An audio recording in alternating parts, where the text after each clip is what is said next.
Here's the last section of Amelia Bedelia Road Trip. When they looked at each other, then it happened. It was like a toilet had flushed in the lake.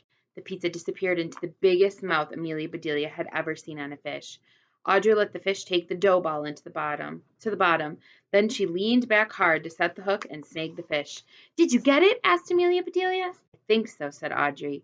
She had, because just then the only thing that kept Audrey from being yanked overboard was Amelia Bedelia, holding her tightly around her waist. The fish circled their boat one way, then the other. The fish went right, the fish went left, then it jumped in the air, walking across the surface on its tail. Luckily, the bass tired out before they did. "Grab the cooler," yelled Audrey.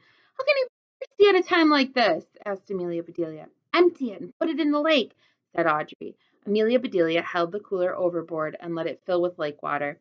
Then Audrey steered the fish into the cooler to trap it. The cooler was big, but the fish was huge. It barely fit. "1, 2, 3, lift!" said Audrey. They heaved the cooler full of water and fish into the boat.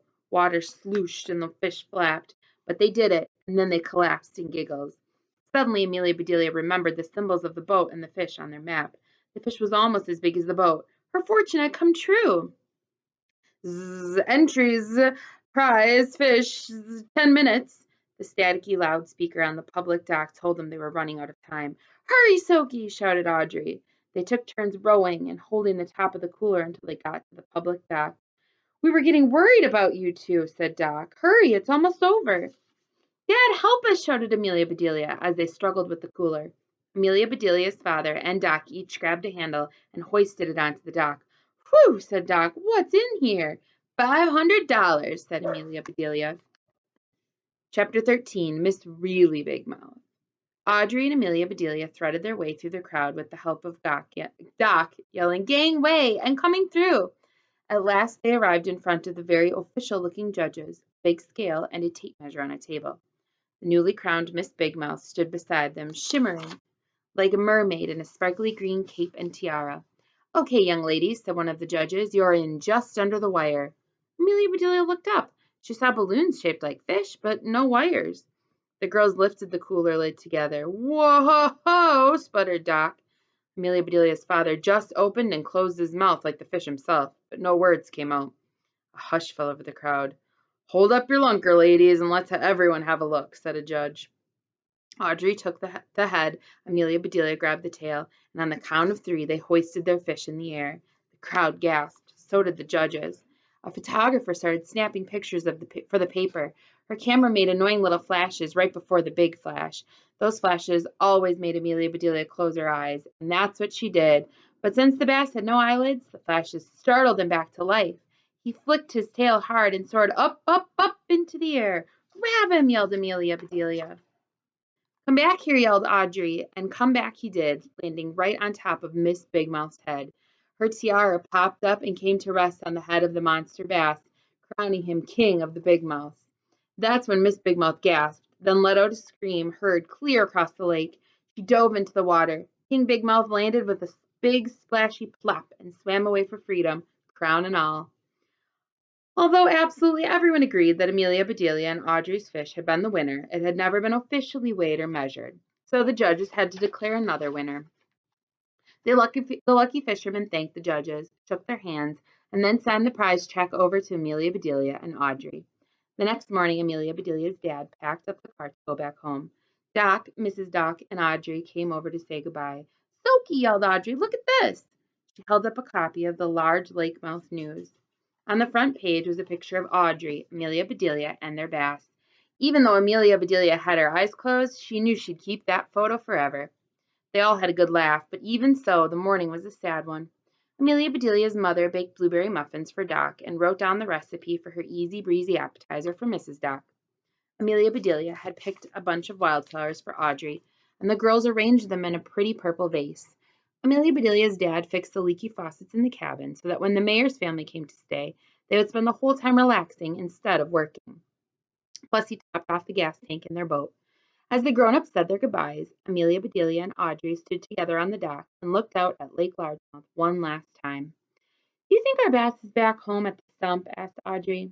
"Yup," said Amelia Bedelia. "He's wearing that tiara and ordering pizza." The thought of that made both of them bust out laughing until they cried. Amelia Bedelia, said Audrey, I wish I had a sister just like you. I was thinking the same thing, said Amelia Bedelia. You'd be a great big sister.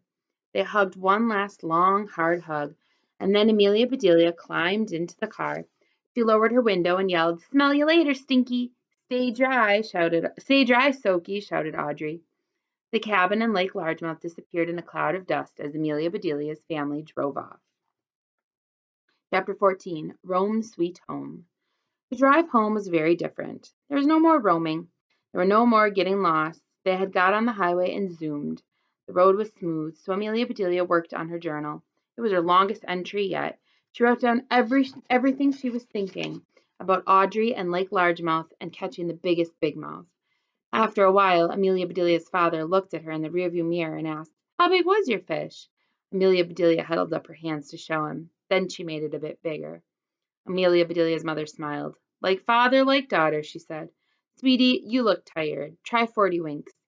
Amelia Bedelia was tired. She tried blinking her eyes 40 times, but that only made her feel more tired. She got up to 33 winks before she dozed off. When she woke up, her mom was driving past the pop sign for their town. Amelia Bedelia's crayon marks had washed away. That's okay, she thought. The population was right again, now that they were back.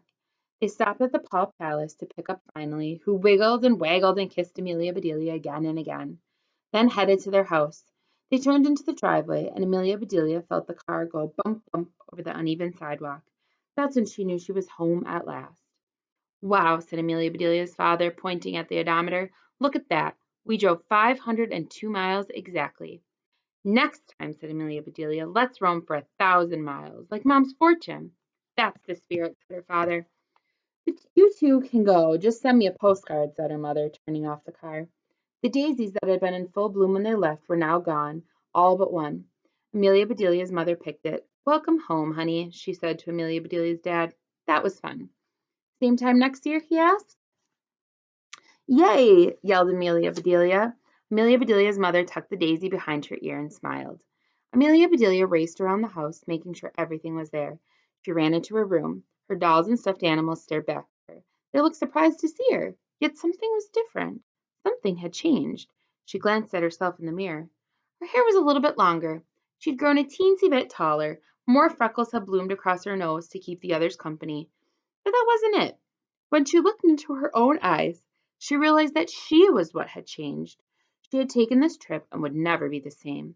The Amelia Bedelia who had left a week ago was not the Amelia Bedelia who had returned.